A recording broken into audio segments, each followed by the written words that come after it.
జలపాతాల సోయగాలు చుట్టూ పచ్చని ప్రకృతి మధ్య వందల అడుగుల లోయలో వలసిన సలేశ్వరం లింగమయ్య స్వామిని దర్శించుకోవడం ఓ అపురూపమైన ఆధ్యాత్మిక అనుభూతినిస్తుంది. అయితే ఆ స్వామిని దర్శించడం అంత ఆషామాషి వ్యవహారం అయితే కాదు. కేవలం భక్తి ఒక్కటి సరిపోదు, గుండె ధైర్యం కూడా పుష్కలంగా ఉండాలి. ఇంతకీ ఈ ప్రదేశం ఎక్కడ ఉంది అంటే తెలంగాణ రాష్ట్రం నాగర్ కర్నూలు జిల్లా అమ్రాబాద్ అటవీ ప్రాంతంలో ఉంటుంది. ఉత్తర భారతదేశంలోని అమర్నాథ్ తరహాలోనే ఇక్కడ కూడా శివుడు దట్టమైన అడవిలో ఎత్తైన కొండల మధ్య ఒక సహజ సిద్ధమైన గుహలో కొలువై ఉంటాడు. అమర్నాథ్ ఆలయం వలె ఈ ఆలయం కూడా ఏడాది పొడవునా తెరిచి ఉంటది. ఏప్రిల్ నెలలో జరిగే యాత్ర ద్వారా 3 నుంచి 5 రోజులు మాత్రమే భక్తులకు దర్శన భాగ్యం లభిస్తుంది. ఇక్కడ జలపాతం నుండి పడే నీరు లింగమయ్యను నిత్యం అభిషేకిస్తూ ఉంటుంది. ఇది అమర్నాథ్ గృహలో మంచులింగం తరహాలో అద్భుతమైన అనుభూతిని ఇస్తుంది. ఈ ప్రత్యేకతలతోనే సలేశ్వరం లింగమయ్య యాత్ర తెలంగాణ అమర్నాథ్ యాత్రగా ప్రసిద్ధి కాంచింది.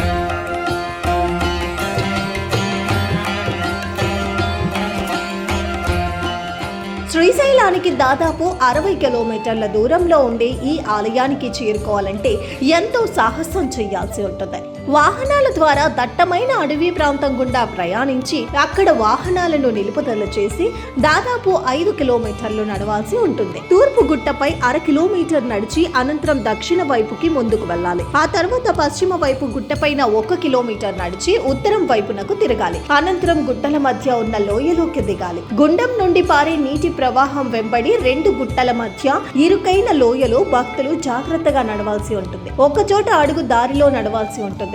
ఏమరపాటుగా కాలు జారితే ఇక గల్లం తవ్వడం ఖాయం. ఈ సాహస చర్య దాటితే తూర్పు ముఖంగా 2 గృహలు ఒకదానిపై ఒకటి ఉంటాయి. పై గుహలోనే ప్రధాన దైవమైన లింగమయ్య స్వామి లింగం దర్శనమిస్తుంది. స్థానిక చెంచులే ఇక్కడ పూజారులుగా వ్యవహరిస్తారు. క్రింద గృహలో కూడా లింగమే ఉంటుంది. గుడి ముందు మాత్రం వీరభద్రుడు, గంగమ్మ కొలువుదీరి ఉంటారు.